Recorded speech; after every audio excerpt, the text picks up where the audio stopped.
Hi guys, welcome back my vlog here in YouTube.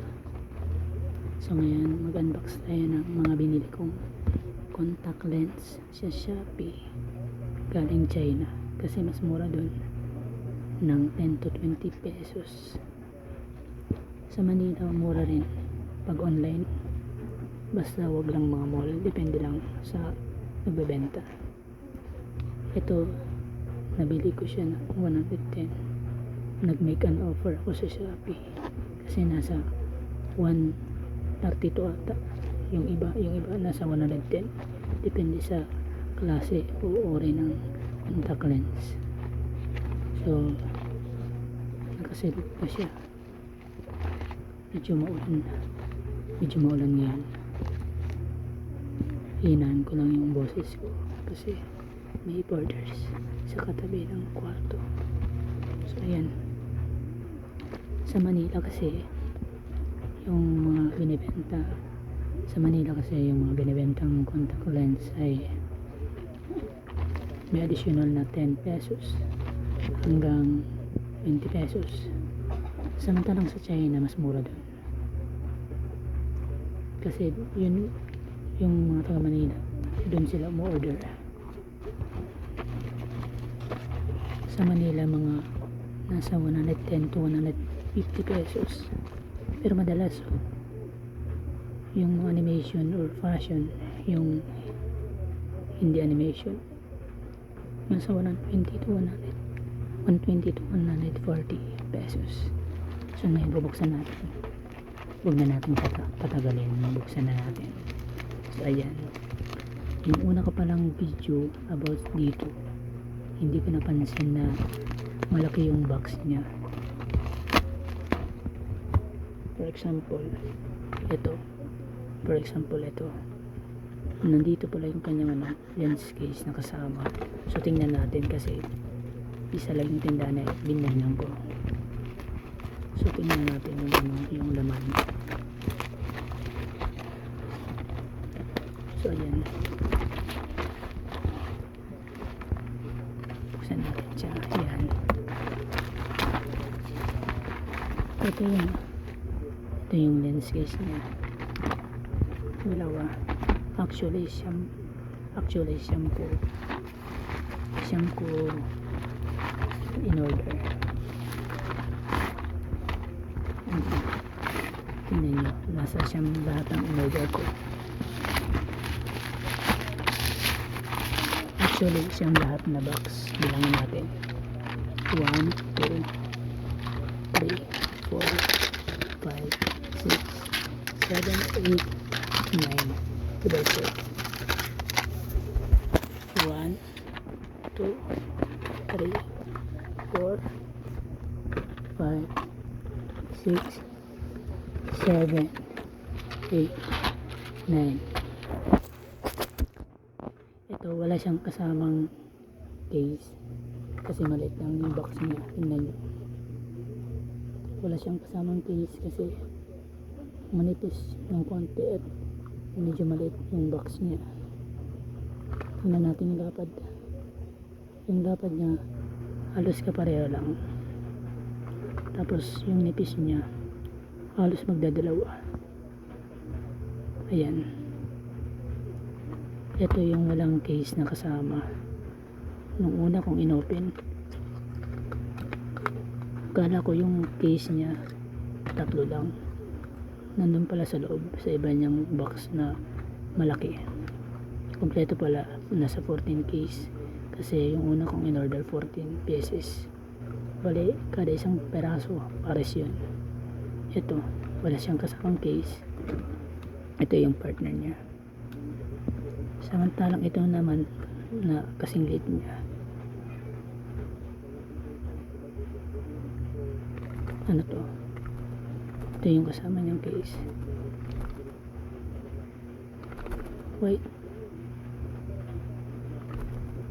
tama ba? Yan.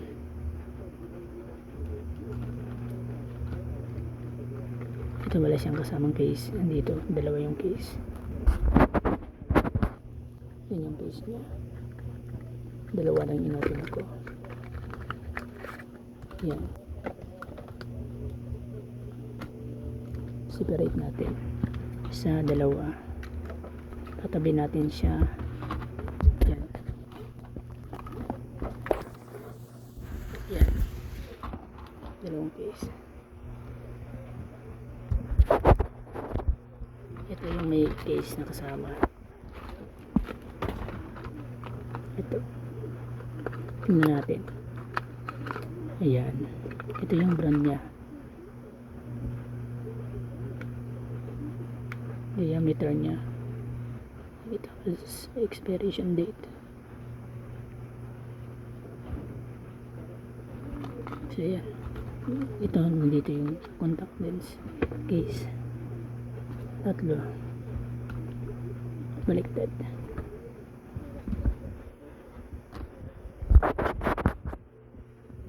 Hindi ma-focus yung camera kasi ako lang yung umawak. Ito yung tatlo. Tabi. Tapos ito naman yung pang-apat.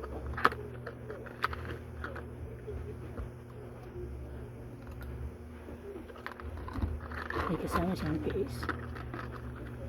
Apat. Ito na yung tatak niya.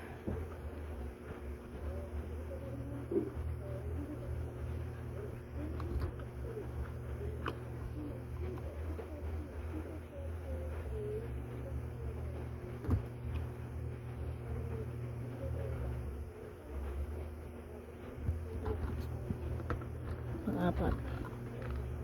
Dahil fashion siya, isi-separate ko.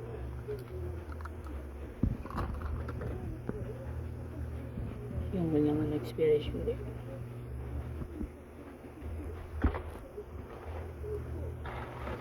Ito naman yung pang-lima.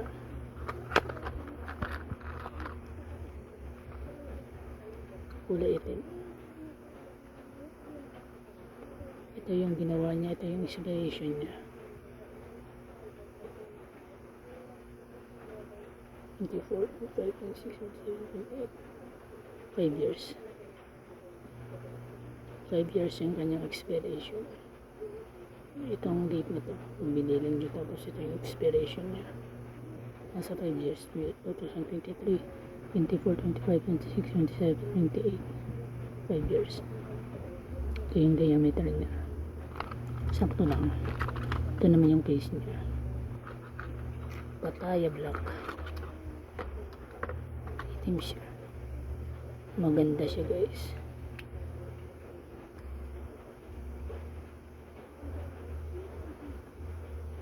Maganda yung pagka-block niya. Isa lang ito. Pang-lima na ito. Yung passion niya, ihiwalay natin. Hiwalay. Lima.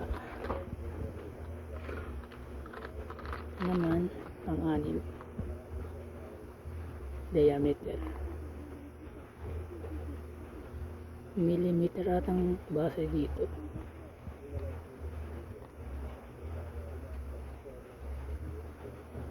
So ayan. Kasama siyang case dito pala nakatago. Kaya pala yung una kong in-unbox na mga 14 pieces na contact lens na pares-pares. Wala siyang mga case kasi nasa loob yung case. Wala siyang kasama mga case, nasa tatlo lang. Yan ang ganda. Ganda niya guys, oh, brown.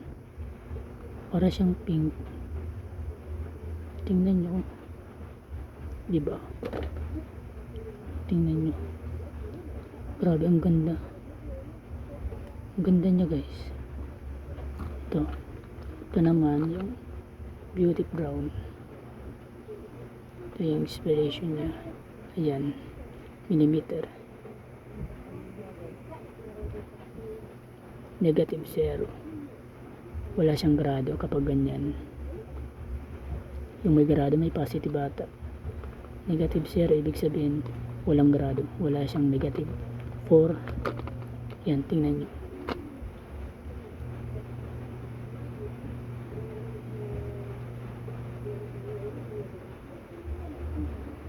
Ano siya?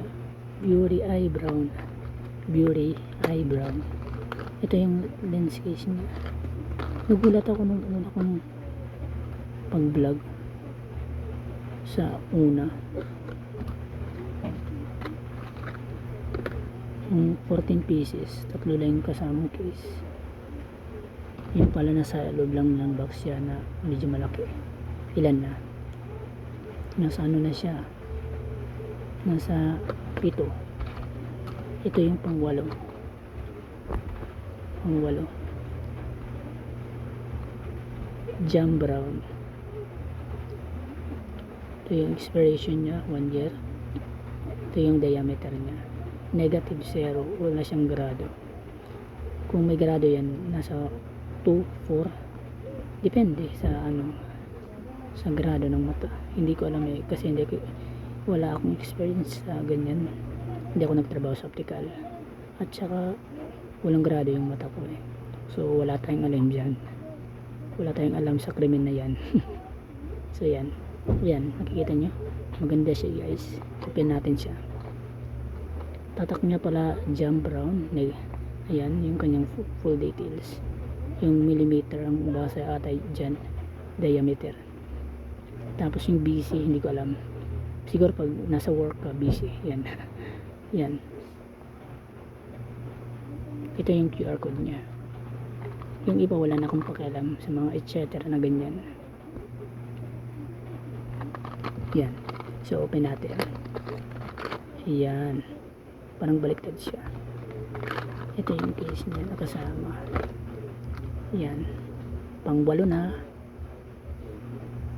Ito yung baliktad. Ito naman yung ano, yung positive niya. Ito yung negative side niya. Pag binaliktad nyo siya. Pag sinuot nyo yung contact lens, dapat hindi siya magkabaliktad. Ito naman, ito dahil animation siya. Mga animation yung ganito. Ipunta natin siya dito. Diyan, animation lang dyan. Ito yung mga fashion. So, yung panghuli naman natin guys is ito. Taylor Brown.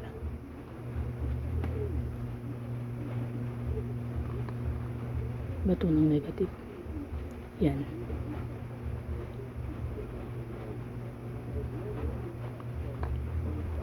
Yan. Medyo nanginginig ako kasi dahil may pasama ako. Mas maganda tingnan yung ano, yung magandang tingnan yung kanyang ano, yung kanyang loob, yung sa personal. Ayan, open na natin. Excited. Ito yung case niya nasa loob. Kumbaga nasa gilid lang nakaganyan. Yung tamang pwesto niya. Ganyan. Tapos ito, parang dito lang. Ganyan lang siya. Parang ganyan. Yan. Nasa gilid lang siya. Tapos yan. Pang-siyam na to, panghuli.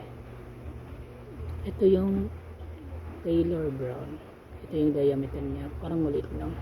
Wala siyang 14.2 or 14.5. So haba na yung video nito.